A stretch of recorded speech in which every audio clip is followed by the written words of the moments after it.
सीतापुर गांव में होली का फेस्टिवल बहुत ज़्यादा धूमधाम से मनाया जाता। उस गांव में होली को लेकर बहुत ज़्यादा लोग सब खुश थे क्योंकि होली का त्यौहार आने वाला था।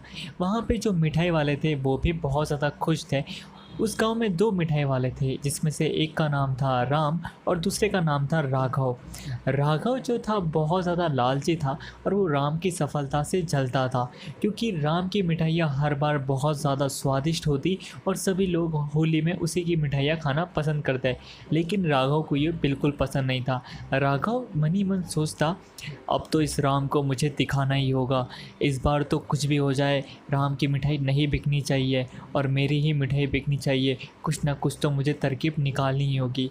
राम बहुत ज़्यादा ईमानदार व्यक्ति था, इसीलिए सारे गांव वाले उसी की मिठाई लेते और वो उसकी मिठाई लोगों को पसंद भी आती। होली का त्यौहार नज़दीक आ ही रहा था पर उसी दिन अचानक एक दिन रात में राघव जो है वो अपना भेष बदलता है और एक भूतिया भेष धारण कर लेता है और चुपके छुपाते पहुंच जाता है राम की दुकान में और वहाँ पे जो मिठाइयाँ हैं उनमें कलर डाल देता है। सारी मिठाइयों पे कलर डाल देता है, सारी मिठाइयाँ जो हैं वो ख़राब कर देता है और उसके बाद वहाँ से चले जाता है।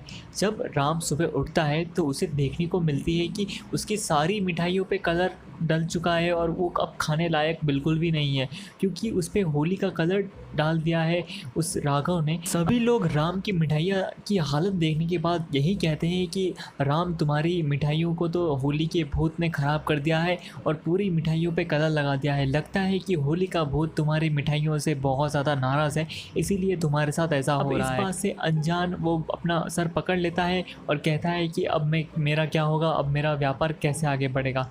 दूसरे दिन जब वो दूसरी मिठाइयाँ बनाता है तो उसके साथ फिर से वही होता है क्योंकि राघव फिर से उसी रात आता है और उसकी मिठाइयाँ ख़राब करके चले जाता है। राम देखता है कि राघव और मेरी दुकान आमने सामने ही है। राम सोचता है राघव की भी दुकान मेरे ही सामने है लेकिन उसकी मिठाइयाँ तो बिल्कुल ही ठीक है और सारे लोग उसी की यहाँ से मिठाई ले रहे हैं। हो ना हो इसमें, यानी कि मेरे मिठाई में कलर डालने का जो कारनामा किया है वो राघव ने ही किया है। मुझे इसका पर्दाफाश करना ही होगा। राम को इस बात पे विश्वास नहीं होता। राम समझ लेता है कि किसी ना किसी की हरकत ये ज़रूर है और उसे शक होता है राघव पे। राम भी कुछ कम नहीं था, उसने अपनी चालाकी का इस्तेमाल किया और पूरे गांव में ये अफवाह फैला दी कि आज वो बहुत ज़्यादा मिठाइयाँ बनाने वाला है, हद से अधिक मिठाइयाँ बनाने वाला है और अगले दिन बहुत सस्ते दामों में देने वाला है। और ये बात राघव के कानों में भी पड़ जाती है। राघव ये बात सुन के सोचता है, अब तो मुझे कुछ करना ही होगा। राम बहुत ज़्यादा मिठाई बना रहा है, अब ये मिठाई तो मुझे कैसे भी करके बर्बाद करनी है, नहीं तो सब बिक गई तो मेरा तो बहुत बड़ा नुकसान हो जाएगा और आज रात तो मैं पूरी मिठाइयाँ ख़त्म करके ही आऊँगा, सब पे कलर डाल दूँगा। राघव दबे पाँव फिर से जाता है राम की मिठाई की दुकान पे और सारी मिठाइयों पे कलर डालने की कोशिश कर ही रहा होता है और एकदम से उसे आवाज़ आती है दरवाजे बंद होने की। और वहाँ पर उस दरवाज़ों को किसी और ने नहीं, राम ने ही बंद किया था क्योंकि राम सभी गाँव वालों के सामने उसका पर्दाफाश करना चाहता था। राम सारे गांव वालों को इकट्ठा कर लेता है और फिर दरवाज़ा खोलता है तो सारे गांव वाले देखते हैं कि वो भूत कोई और नहीं, राघव ही है। सभी गांव वाले मिलकर राघव की अच्छे से धुलाई कर देते हैं और उसे अपनी सज़ा मिल जाती है।